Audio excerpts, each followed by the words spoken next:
যোৱাকালি মুখ্যমন্ত্ৰী ডাঙৰীয়াই লোকসভাৰ আহি বিভিন্ন ঠাইত গৈছিল আৰু তাত গম পালে যে দিল্লীত তেওঁৰ টিআৰপিটো কমিছে। বিজেপি নেতা আৰু মন্ত্ৰীসকলে তেওঁক আগৰ নিচিনা ৰেছপন্সটো দিয়া নাই। সেইকাৰণে তেওঁ এতিয়া ভাবিছে যে মানুহৰ মনটো ডাইভাৰ্ট কৰি অন্যফালে নিব পাৰি নেকি। সেই কথাটোতে তেওঁ ব্যস্ত হৈ মুখ্যমন্ত্ৰী ডাঙৰীয়াই ইয়াৰ পৰাই মুখ্যমন্ত্ৰী ডাঙৰীয়াই কেবিনেট তাত মাতি তেওঁ ইয়াৰ পৰা ভিডিঅ' কনফাৰেন্সৰ যোগেদি কিছুমান সিদ্ধান্ত লৈছে।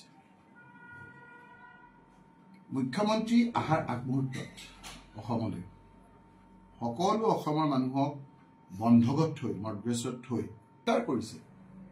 নতুন এতিয়া কিবা আইন কৰিছে সেইটো বিষয়ে মোক সুধিব, মই উত্তৰ দিম। মুখ্যমন্ত্ৰী ডাঙৰীয়াই এক্সিষ্টিং যিখন আইন আছে সেই আইনখনে কেৱল এটা উপনিৰ্বাচনৰ 1 বছৰীয়া নিৰ্বাচনৰ এটা বৈতৰণি পাৰ হ'বৰ কাৰণে তেওঁ ভিডিঅ' কনফাৰেন্সিং যোগেদি তেওঁ আপোনাৰ সকলো বিধি আপোনাৰ ভংগ কৰি তেওঁ আইন ভংগ কৰিছে নে নাই তেওঁ নিজে স্বীকাৰ কৰিছে। এই এক্সিষ্টিং যিটো আইন সেই আইনখন ভংগ কৰাৰ অপৰাধত তেওঁৰ বিৰুদ্ধে তেওঁ নিজেই ব্যৱস্থা ল'লে নে নাই তাৰ পিছতে আজিৰ কথাখিনি আহিব। এক্সিষ্টিং যিখন কৈছে যে 5 কিলোমিটাৰৰ ভিতৰত বেখাদ্দত সেইটো দূৰত্বত আপোনাৰ কোনো ধৰণৰ ৰাজহুৱা স্থানত তেনেকুৱা ধৰণৰ কৰিব নোৱাৰে। মই যিবিলাক কথা ক'ব বিচৰা নাই এতিয়া আমি সেইটোৱে কথা কৈছিলোঁ। তেওঁ এতিয়া ফালৰি কাটি বেলেগ কথা ক'ব খুজিছে।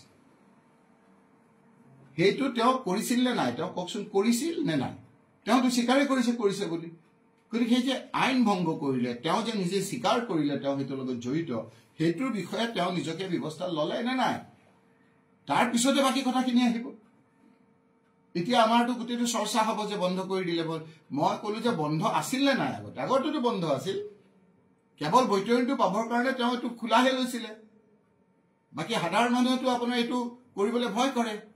তেওঁ যেতিয়া ভিডিঅ'ত ক'লে যে তোমালোকে যি কৰা কৰা মই আছো মোৰ ফালৰ পৰা মই চাম, মই দাৱাত খাবলৈ আহিম তোমালোকৰ তাত, তেতিয়াহে মানুহে এই কথাখিনি সাহস পালে। সেই কথাটোকে কৈছিলোঁ যে মই নিৰ্বাচনৰ যিমান বেৰা জিকিছোঁ কোনোদিন ৰাজহুৱাভাৱে এনেধৰণৰ কামত মই জড়িত হোৱা নাই। তেওঁ কেৱল নিৰ্বাচনত এটা উপনিৰ্বাচন পাৰ হ'বৰ কাৰণে এই ধৰণৰ তেওঁ হৰণাপন্ন হৈছে।